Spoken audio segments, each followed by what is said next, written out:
अफसोस की बात है कि उस मरीन ड्राइव का 5 फीट से ज़्यादा हिस्सा धंस गया और धंसा भी तो ऐसा कि अगर वहाँ पर कोई आदमी होता तो शायद बच भी नहीं पाता। सबसे बड़ी विडंबना ये है कि बिहार में जो पथ निर्माण विभाग है ये भ्रष्टाचार का सबसे बड़ा अड्डा बन चुका है। भागलपुर के नौगछिया में एक पुल हवा में उड़ गया और समाप्त हो गया। गोपालगंज में पुल का डायवर्सन था, वो उद्घाटन से पहले समाप्त हो गया। कहीं ना कहीं मिली भगत का ये परिणाम है।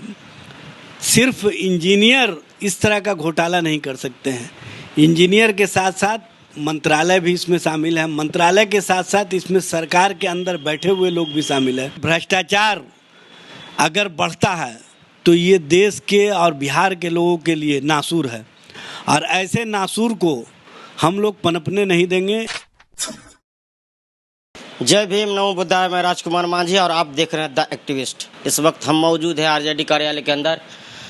प्रदेश प्रवक्ता हमारे साथ मौजूद हैं एजाज अहमद। इनसे हम बात करेंगे। सर, आज के पेपर में आया है मरीन ड्राइव उद्घाटन के 6 दिन बाद ही धंसा, एक हिस्सा आनन फानन में की गई मरम्मत। मतलब ये क्या हो रहा है बिहार में? इंजीनियर लोग इससे इतने बड़े बड़े पुल बना रहे हैं और अभी सावन भी नहीं आया, पूरा बरसात का मौसम भी नहीं आया और 1 दिन की बारिश में 2 दिन की बारिश में पूरा एक हिस्सा धंस जा रहा है, कभी पुल गिर जा रहा है। क्या हो रहा है? देखिए, ये कहीं ना कहीं हिस्सेदारी देने का सवाल है और जब हिस्सेदारी मांगा जाएगा ऊपर सतह पर तो इसी तरह की स्थिति होगी। और सबसे बड़ी विडंबना ये है कि बिहार में जो पथ निर्माण विभाग है ये भ्रष्टाचार का सबसे बड़ा अड्डा बन चुका है और यहाँ पर भ्रष्टाचारी तत्व इतना मजबूती के साथ जमे हुए हैं कि उन पर कोई कार्रवाई नहीं हो पाती है। आपने सुना होगा कुछ दिनों पूर्व भागलपुर के नौगछिया में एक पुल हवा में उड़ गया और समाप्त हो गया। भारत सरकार के केंद्रीय मंत्री गडकरी साहब ने आश्चर्य व्यक्त किया कि पुल हवा में कैसे उड़ सकता है। उसी तरह से जो गोपालगंज में पुल का डायवर्सन था वो उद्घाटन से पहले समाप्त हो गया। इस तरह की स्थिति हर जगह देखने को मिल रही है और गंगा पथवे जिसका ज़ोर शोर से प्रचार किया गया कि बिहार का ये मरीन ड्राइव है, लेकिन अफसोस की बात है कि उस मरीन ड्राइव का 5 फीट से ज़्यादा हिस्सा धंस गया और धंसा भी तो ऐसा कि अगर वहाँ पर कोई आदमी होता तो शायद बच भी नहीं पाता। इस तरह की स्थिति पैदा की जा रही है या पैदा हो रही है, तो इसके लिए कौन जिम्मेवार है? क्या माननीय मंत्री नितिन नवीन जी इसकी जिम्मेवारी लेंगे? क्योंकि उनके मंत्री रहते हुए लगातार इस तरह की घटनाएं, दुर्घटनाएं हो रही हैं और वो चुप्पी साधे हुए हैं। कहीं ना कहीं मिली भगत का ये परिणाम है। सिर्फ इंजीनियर इस तरह का घोटाला नहीं कर सकते हैं। इंजीनियर के साथ साथ मंत्रालय भी इसमें शामिल है। मंत्रालय के साथ साथ इसमें सरकार के अंदर बैठे हुए लोग भी शामिल हैं, जिस कारण भ्रष्टाचार बड़े पैमाने पर पथ निर्माण विभाग में जारी है और इस पर कोई कार्रवाई नहीं हो रही है। ये अफसोस की बात है। इस पर सरकार को संज्ञान लेना चाहिए और सरकार को जल्द से जल्द कार्रवाई करनी चाहिए। एजाज साहब, बताइएगा कि आनन फानन का मतलब क्या होता है? इंजीनियर साहब आते हैं, देखते हैं कि धंसा हुआ है जब एक तरफा रोड, और आनन फानन में उसको मतलब तोप दिया जाता है कि हम पे कार्रवाई ना हो। जल्द से जल्द आकर के ये देखने का काम करते हैं कि इस ऐप को कैसे छुपा दिया जाए। जो गड्ढा हो चुका है, जो इंजीनियर्स के फेलियर के कारण वहाँ पर स्थिति पैदा हो गई, उसको आनन फानन में आकर के वो अपने ऐप को छुपाना चाहते हैं, अपने भ्रष्टाचार को छुपाना चाहते हैं और इस भ्रष्टाचार के अंदर जो बड़ी मछलियां हैं उनको बचाने का प्रयास है।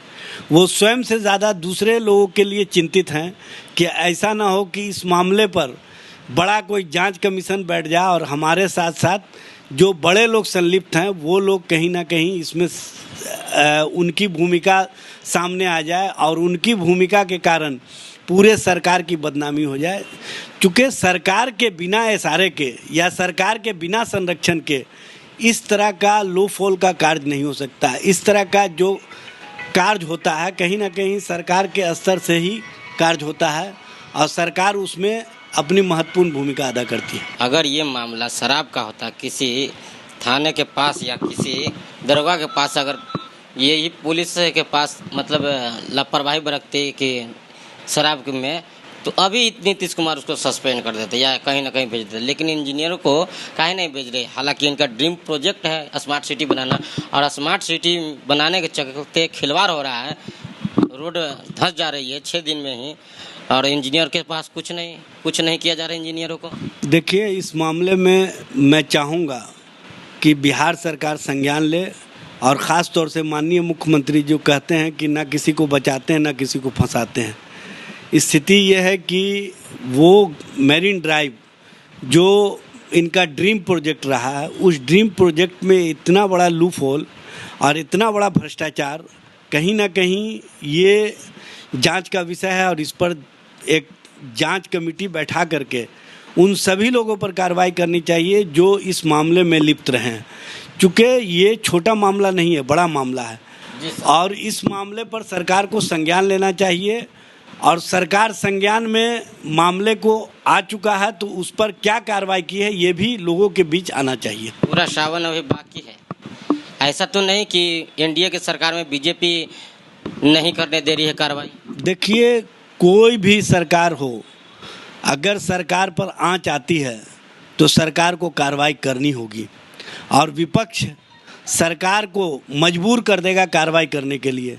चूँकि भ्रष्टाचार अगर बढ़ता है तो ये देश के और बिहार के लोगों के लिए नासूर है, और ऐसे नासूर को हम लोग पनपने नहीं देंगे। इसके खिलाफ हम लोग लगातार नेता प्रतिपक्ष तेजस्वी प्रसाद यादव के नेतृत्व में मामले को उजागर करते रहे हैं, और इस मामले को जो सामने आया है, इस मामले पर भी सरकार को संज्ञान लेना होगा और सरकार को कार्रवाई करनी होगी, अन्यथा राष्ट्रीय जनता दल इस मामले पर चुप नहीं रहेगा।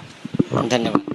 ये थे एजाज अहमद, जिन्होंने अपना प्रतिक्रिया रखा कि अगर 6 दिनों के अंदर में पुल धंस जाती है तो भ्रष्ट सरकार क्या कर रही है। नीतीश कुमार जी को इंजीनियर पर कार्रवाई करना चाहिए था।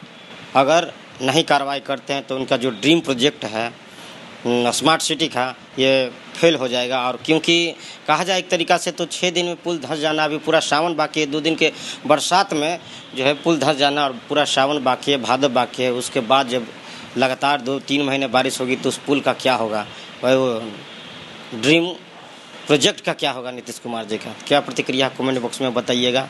अगर ये वीडियो आप फेसबुक पे देख रहे हैं तो लाइक करें, यूट्यूब पे देख रहे हैं तो सब्सक्राइब करें। धन्यवाद।